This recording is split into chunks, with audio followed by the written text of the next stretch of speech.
Right, good evening everybody. Today we are in your customer car. Yes. And it is a Citroen Neo Clubsport, one of not very many official ones. I believe there was like 50 made. 50? Yeah. Oh, okay. And There's a. as you I can see think there's here, a number plaque somewhere. There is a roll cage in here. From factory. From factory. Therefore, it is road legal. So This is what we are actually doing right now, and so we are doing data logging and figuring out if the ignition timing and fuel tables are within something along those lines. Okay. Yeah, just basically I made some changes and just seeing if it's now trying to make it nice and drivable. Okay. That's always the goal, to make it somewhat similar to a factory car. Okay. So this thing has a 1.8 litre engine swap. It's no longer got the factory 1.6. Okay. It's whatever they call it, a 4G93, but it's got a 4G92 MyVec head. Okay. The map that came on, because the ECU and everything's been lifted from the other car, what was in that map before, I mean, it worked. They always seemed to work and make good power, but it wasn't very drivable, and it had a lot of weird stuff in it, and there was a lot of like knock down low and stuff. So basically I've started again, or I've So not what made we're power seeing yet. here is fuel table, which is this is one of the fuel tables. This is the active one at the moment. So when it changes over the MyVec at about 4,500 we'll RPM, see it change. You won't see it change, but it will change to a second fuel table. At the moment, this is, so it's got closed loop Lambda control on, and basically this is a long-term trim table. So it's basically recording the adjustments that it's constantly having to make to hit the target, and then basically remembering them in this table. Okay. So it basically has a factor, and you can use that as a way of tuning. So this is a dependent, I guess the result is a dependent one. So you're changing stuff in fuel. This will actively update as we drive. Okay, so you're and then later you change this to change this outcome. Well, later I will take the value from here and apply it to there, so that there's less of a value that comes in here. It means the original value in there will eventually be close enough that there will just be like a lot of this is under 1% off target. Okay. Which is a good thing. Which is very good. Like generally, like if you're below 1%, extremely good. If you're below 2%, still really good. If it's anything above 2%, then you probably try and make changes to get it closer. Okay. But a lot of people will generally accept anything that's below 5%. So you are adjusting fuel now and not ignition. Ignition, right? There's something roughed in with the ignition. Okay. But you can't right? set ignition really properly unless you're on a dyno, because you need to measure the torque output or power, calculated power, right? So that you know that you're going in the right direction. This thankfully has knock sensors hooked up. Okay. But you need to optimize timing. You need a way of measuring load against load. I mean, there's three things that you're basically trying to control. First is fuel. Second is ignition timing. The third is obviously air going into the engine. Between those three things, you control those three things. That's how you make engine. Right. Air plus fuel. Burning. And then how you ignite it. We are going to go for a short drive. Yep. And log some data. So is everything else on the car stock? When I say stock, I mean the gearbox came with the engine. Correct. Gearbox came with the engine. So it's a whatever it is, GSR gearbox. This is the first time I'm actually driving the car. So if it really does have 180 horse at wheel, is that at wheel or like crank? Supposedly at wheel, the old car on who knows what dyno.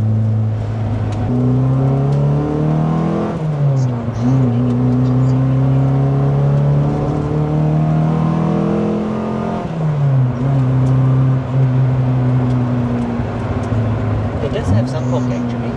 It's got quite a lot of torque, yeah. Yeah. So just now, obviously, we were going load up this way, and RPM that way. So we're seeing that little, I guess, the cursor or where the map is, where it is in the map. It's going in that direction. Yeah.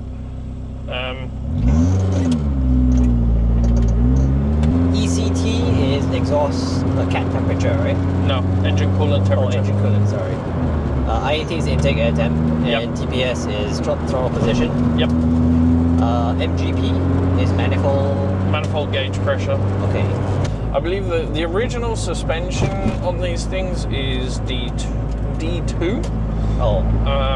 Which is somewhat known aftermarket brand. Okay. This is currently on HWLs because I believe the D2s need a service. Because it bought the entire Persona to take everything out of the Persona and put into. Also, the 1.8 came out of a Persona. Yeah, and he was, I guess, informed that apparently the 1.8 swap is like a drop-in affair.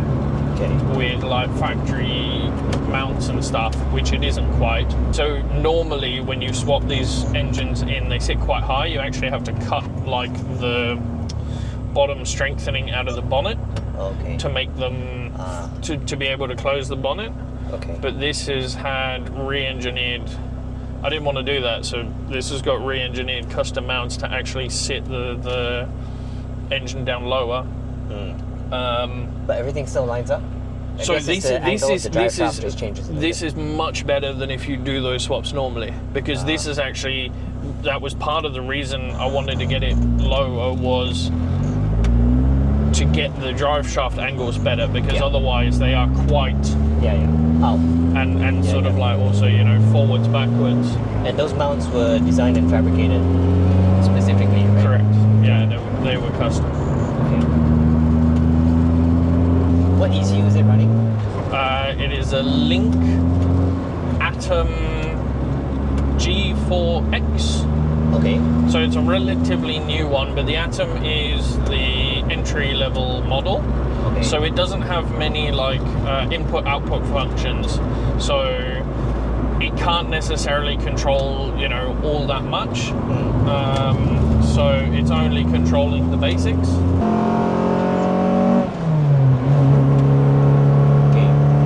The cursor has disappeared because obviously we are above 4,000 RPM. To scroll the table to the mouse. There we are. 4,005. So you have actually written this map, right, in order to get it to run? Yeah. So I wrote this from scratch. Okay.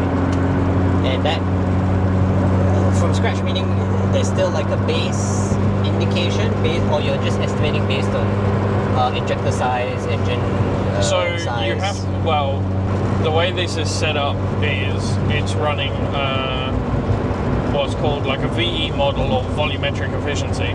Okay. And basically what that does is it uses a bunch of sensor inputs to calculate how much air has filled the cylinder out of a possible theoretical possible like 100%. Yeah. It doesn't quite work like that, because you can have values above 100% and stuff in this table. But technically, theoretically, that's sort of how it works. Okay, so if it's, in this case, if it was a 1.8 liter engine, it's 450 cc's per cylinder, based on a 100% VE and stoichiometric, then you're calculating backwards on the fuel, right? Yeah, you're you're doing, it's plus minus from there. Okay. I mean, the ECU's working, obviously, all of it out. And it, you know, it's obviously taking into account your manifold air pressure, your intake air temperature, etc. And there's a background calculation that runs. Okay. And then you basically are plugging values into there, and they roughly correspond to how much cylinder filling there is. Okay. And then you basically check that works. Okay. By seeing if your lambda values are good or not. And that's what we mean by closed loop. Correct. So when this thing here starts flashing red, is that the danger to manifold? Yeah, basically. So oil pressure keeps coming on like a different color, but it comes on because it's quite high. I mean, it's I don't know that value is 100% accurate because it's very high. Okay. What should it be? But generally from my previous line of work, which was a lot of oil system testing, on modern stuff, you would never run really more than 5 bar. You know, you would reach that quite early, say 4,500 RPM, and then you would, you have a valve normally in the oil pump that then opens to keep it at around that pressure. Because if you're adding extra oil pressure, you can create extra heat in the oil. You can windage? Any windage? You can basically pump too much oil through the system, which can cause aeration and windage, and there's also you get more drag and pumping losses and stuff from having too high an oil pressure. So I don't know if somebody's I've never opened this engine or whatever. So I don't know if somebody's modified it so that release never opens or something like that. So because just now at what you were taking it nearer red line, the oil pressure went up to like 9 bar. Yeah, which is crazy. But then it might be the scalings. The scaling of the sensor's a bit off. But then like at idle and stuff, the pressure seems correct. So it might just be like a scaling factor. And is that scaling factor adjustable? Yes. Okay. But you can adjust for any custom sensor as long as you've got the sensor data. A lot of these sort of like more DIY friendly aftermarket ECUs have lots of sensors that the manufacturer, the ECU manufacturer themselves has calibrated. Okay. And because they've calibrated the sensors, that those sensors are accurate. And they do the same for injectors, right? Because the data from the injectors is super important for your calculating your fueling. Okay. When we say calibrate, let's say, in this case, the scale factor of the oil pressure sensor, for example, could be wrong.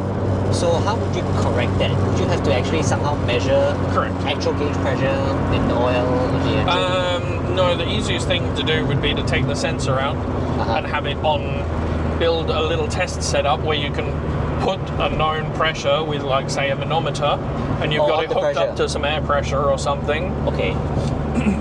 Put pressure on the sensor, check the manometer, check the reading, measure it at 5 points along the scale, and obviously these sensors are a 0 to 5 volt sensor. Right. And then you take that relationship, you put that relationship in the ECU, and that's your sensor scale. So you see, that's logical, because here is the idiot who is trying to measure the engine oil pressure instead of ensuring that the sensor is reading correctly. So clearly, this guy doesn't know how to diagnose very well. It makes sense, right? I mean, you check that the sensor is reading correctly rather than making sure whatever the sensor is measuring is actually at 9 bar. Yeah. Okay. We have done maybe like 20 minutes of driving. Yeah. And just ballpark, right? How much more refinement would you get in the map from a 20-minute drive? And I noticed you're varying gears, RPM, load. The first base map in the ECU, then you might start out, you might only do 2 minutes of driving or 5 minutes of driving, right? Okay. And that already gains you a large improvement to your map because it's very rough at the start. So you will make changes very quickly. Okay. It takes a lot longer to keep refining things down, which is where things like this long-term table are very good. So it is rewriting stuff as we go along. So in this ECU, it's not rewriting; it's just recording. Okay. I have to manually rewrite it. But it will keep reading and storing this data, and effectively I could come back in 2 weeks' time after the owner's driven it for 2 weeks, check this table, update it to there, reset everything here to 0, and then start the whole process again. I could come back in 2 weeks, and you would hopefully find that the adjustments that you took from this table into there mean that the second time round, there's much less offset or variation in this table. And when we say recording, what kind of sample rate are we talking about? So that actually, for the O2 sensor varies. I believe it follows what it uses for the closed loop. So because obviously your airflow is a different speed at different RPM, Yep. there is a table in here where you can vary your sample rate. Yep. So that it doesn't, for example, if you had a really high sample rate Yep. At low RPM, right, where there's not much airflow change, then Doesn't maybe really help you. it doesn't help you, and Yeah. B, sometimes you can cause oscillations Sure. because your sample rate's too high, and then maybe your Yeah. PID is not set up for that sample rate or RPM range. So with this, for example, at 1,000 RPM, right, which is sort of around just above idle, it's only sampling one time every second. Right. Once a second, it takes a sniff Yep. and just makes some adjustments and records based off that. Okay, so put simply, there is a dynamic, or there is a benefit of a dynamic element of this. So at low RPM, lower sample rate, and high RPM, high sample rate. Correct. In that case, from a development perspective, would you, let's say you wanted to refine a certain area, like 3,000 RPM and above, and above a certain load factor, would you drive along on a slight incline and hold it at 3,000 RPM? Yep. That's essentially, you do that in blocks, right? Yeah. To back up everything. Yeah, you would ideally, you obviously want to be very careful on the open road, because now we're doing this together. It's easier, and I've done this obviously with other friends and stuff, where I can obviously see where I'm at, and they can sort of watch in there, and then between the two of us, bit of communication. Okay. You can, hit a certain target, and to do that, you will often, like you say, sometimes you need to go up the hill, right, so that you can artificially increase the load. Yeah, and that's where the dyno comes in, because you're maintaining a load. Correct. You can set an exact load, and you can just hold it there, and you can vary your throttle position, and it'll keep the RPM, and you use your right foot to basically vary the cells. Yeah. Correct. So if you watch, so you're mapping in columns and rows. Correct. Columns and rows, right? So if you watch like any tuner on a load bearing dyno, you go watch High Performance Academy or something, right? Yep. They teach you how to do that, and you can watch them, and you hold it at 2,500 or 3,000 RPM, and you can start. You won't be able to do everything, right? Because you need a certain amount of, the dyno has a certain amount of inertia, or your car has a certain amount of inertia, so you might not get to the very low load stuff. Okay. Which is why often you still need to go drive it on the road. Yep. For low load, for example, instead of up the hill, you drive down the hill. Yep. So that you have even less load, on the car. Okay, so if I were to really simplify it for people who may not be so technical, this map, okay, and let's see if you agree with it here, right? This map is like, when you have that fog of war in Warcraft, right? Like, you gotta walk around the map and then the fog disappears. But it's from the thick fog. As you spend more time in the area, the fog lessens progressively. And that's essentially what you're doing, right? You're mapping out the area. Correct. And seeing what's actually there. Yeah. To do that effectively, you need to set up, obviously all the other stuff, like we said before. You need to make sure that all your data for the injectors, ignition coils, engine data, etc., is all set up correctly. Otherwise, you'll chase yourself in circles, because you'll make changes. For example, if your injectors or something are quite far off, you might make a 10% change, but injectors are not always linear in the way that they work. So you make a 10% change, but suddenly it's made a 15% change. Like, you've input 10%, it makes 15%. You take 5% back out, but it's only taking 3% back out. Right. So you then end up chasing yourself in circles. And for example, this is why I like working in Lambda. So you can see, for example, output. There. Yeah, the actual gas output. Yeah, but so the advantage with Lambda is I have Lambda right there, and then you will have obviously a Lambda target. right? So if my target is 1, right, I'm on target. You know, it'll never be 100% perfect. It'll swing slightly up, slightly down, whatever. If I'm reading 0.9 and my target is 1, and I know that that's at a load of 40% and 2,500 RPM, I can go to that cell and I can take out 10% fuel, and I know that it should be pretty much bang on, because it is 1.0 is 100%. So if I've got 0.9 and I'm targeting 1.0, I take 10% fuel out and bam, I'm on target.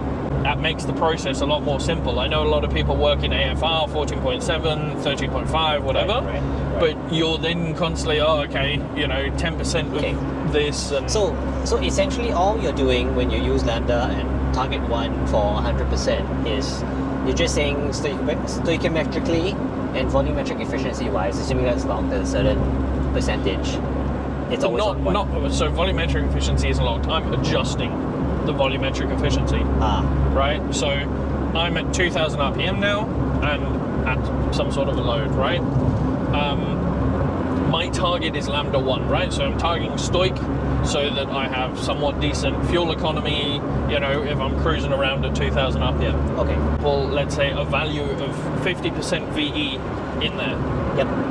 And I'm getting a result of 0.9 Lambda, but my target is 1.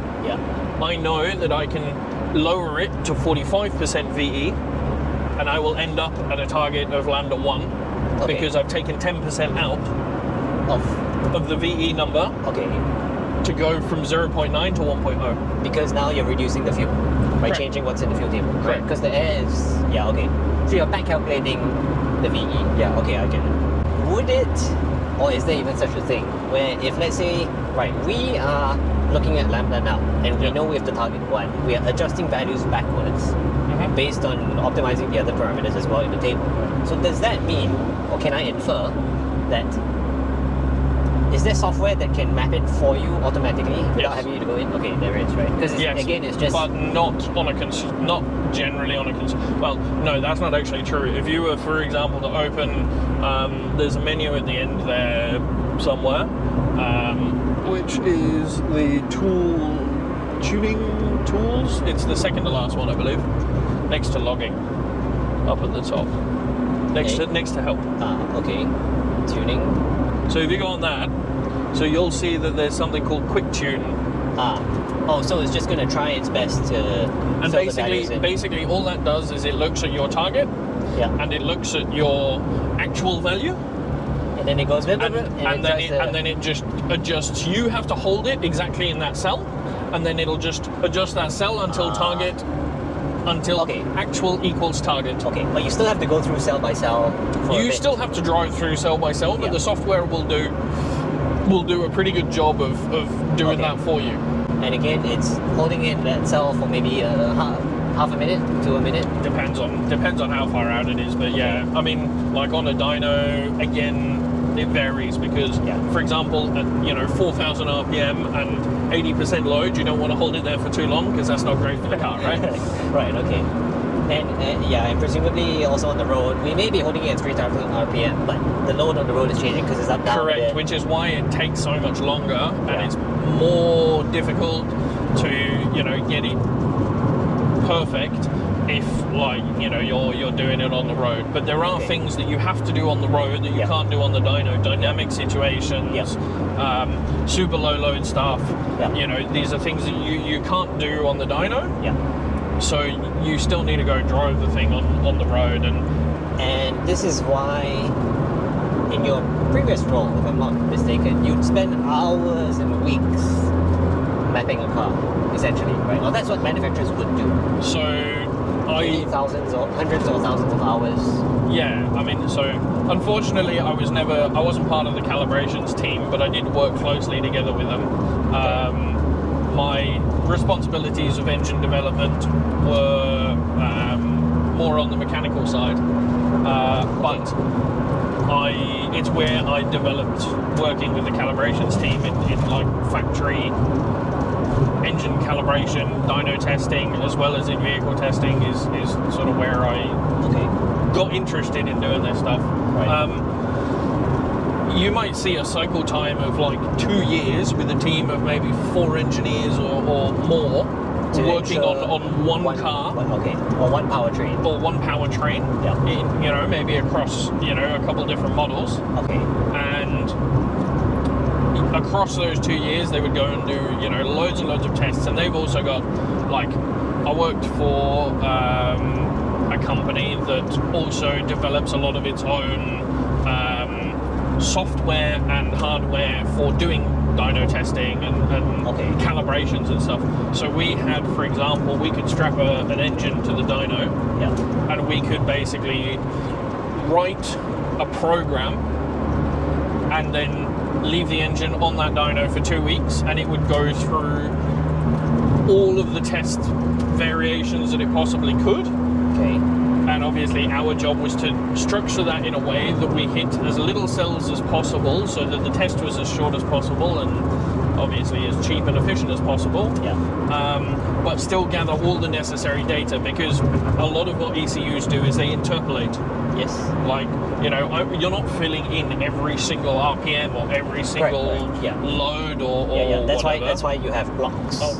You map the engine, and it then doesn't matter what gearbox is on it, because the gearbox just changes the load on the end, and then what RPM, right? So as long as you have a load against your RPM table, as long as the engine is mapped, that's why the same engine sometimes can be in different cars with different gearboxes, but they're still operating the same. Like the gearbox, the gearbox. There are obviously certain things like you would need to go back into the ECU and change your speed calculations and stuff like that, because obviously if your gear ratios and stuff are off, then its calculation for what gear you're in, which it usually does, if you've got a speed input and an RPM input, you can calculate, gear. You have to, or you let it detect gear ratios and and that's how you lock it out of low gears at high speed and so on, right? It's like or if you had a turbo car, you can do boost by gear and you can do loads of really cool stuff. Okay. Mic's on. Yeah. Okay, this is without mics, but we'll try our best. So right now, this is fuel table number 1, which is for pre MyVec activation. Yeah. And or above, if it just doesn't turn on. Okay, and above, what was it? 5,000 4,500 is where. Right now it's saying fuel table 1 is active and fuel table 2 inactive. So we have the space and we go above 4,005. Let me see here on this. What is this? A Defi? Above 4,005, the cursor will switch from the left table to the right table.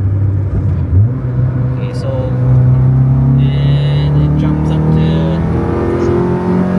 So you can see it switch from fuel table 1 active into fuel table 2 active, and then it jumped back down.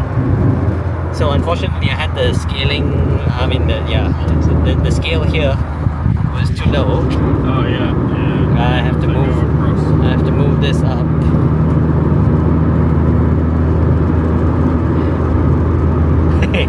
You're trying it again. Okay, so that's at about 4,000. Yep, and it jumped over. Cool. That's cool. Right, and back down. And that's how we have separate fuel tables for variable cam. Mitsubishi Intelligent Valve what control? Something control. Okay. I don't fully know. Alright. Yep, this is your half an hour crash course into tuning. And if you have any questions, please leave them in the comments. Thank you, and we will see you in the next video. Thank you, Teacher Kyle.